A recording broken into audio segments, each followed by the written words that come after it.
In 1999, a company that sold dog food online and lost money on every single order was worth more than $300 million. A year later, it was worth nothing.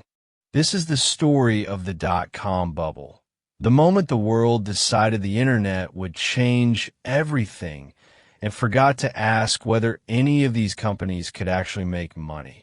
The dot-com bubble is the textbook case.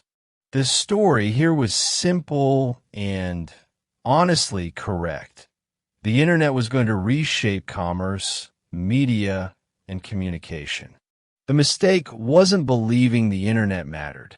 The mistake was assuming that meant every internet company was automatically valuable, regardless of whether it had a working business model.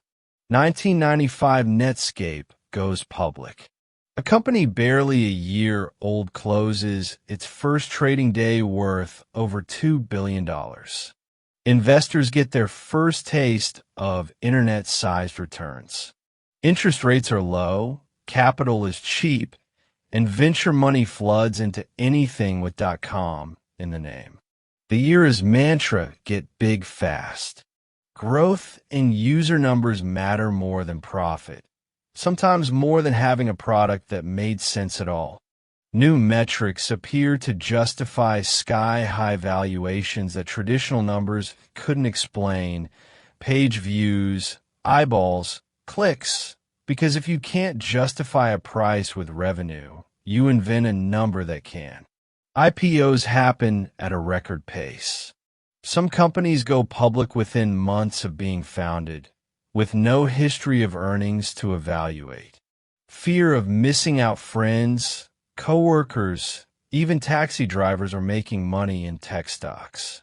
Not participating felt like the risky choice, even though it was the reverse.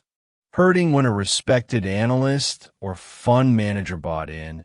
Others followed without doing their own diligence, assuming the smart money already had.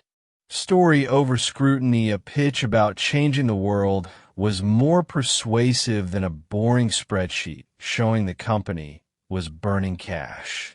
People wanted to believe. Retail investors got direct access to this mania for the first time through early online brokerages, trading from home, often with no experience. In March 10th, 2000, the Nasdaq Composite hits an intraday high of 5,132.52, roughly double where it stood a year prior. Pets.com spent millions on a Super Bowl ad featuring a sock puppet, sold pet food at a loss to grow its user base, and folded within about 2 years of launching.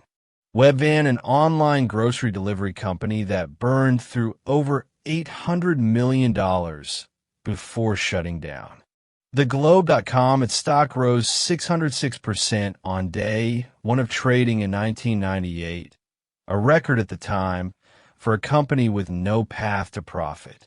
The crash, rising interest rates, slowing growth, and a wave of disappointing earnings punctured the story, starting in spring 2000. By October 2002, the Nasdaq has fallen about 78% from its peak. Trillions in market value are gone. Hundreds of companies disappear. The survivor, Amazon's stock, fell over 90% before recovering over the following decade. eBay survived too. The difference: real revenue, real customers, and business models that didn't depend on infinite cheap capital. The technology was real. The internet did change everything it promised to. The bubble wasn't in the idea, it was in the price investors were willing to pay before any of it was proven.